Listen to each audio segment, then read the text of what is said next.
Para naman po sa karagdagan detalye, kaugnay po ng lagay ng panahon ay makakausap po natin si Nikos Peñaranda ng Pag-asa. Magandang hapon po, Ginoong Peñaranda.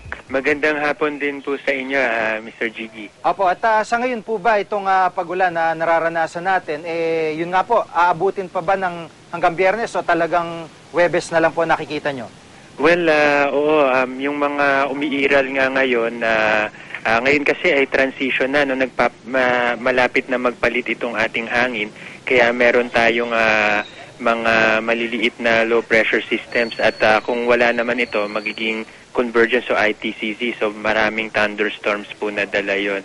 So asahan natin na ngayon meron tayong shallow low pressure area, mas mataas yung chance ng mga pag-ulan dun sa Southern Luzon, Metro Manila, saka dito sa Visayas, Mindanao.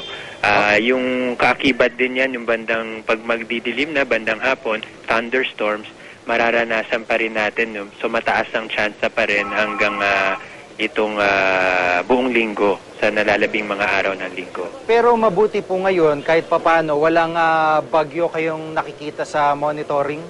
Tama yan, Gigi. Wala naman tayong nakikitang mga low pressure system na magiging bagyo at makakaapekto direkta sa Pilipinas. Opo, sa mga pag-ulan pong ito, ano pong paalala ng Pag-asa sa atin pong mga kababayan?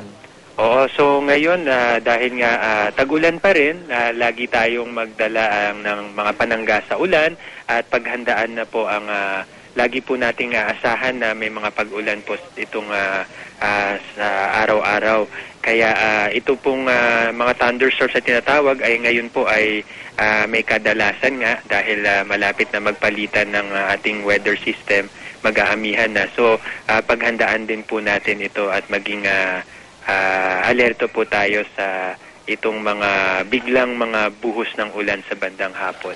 Opo, maraming po salamat si Ginoong Nikos Peñaranda, weather forecaster ng Pag-asa.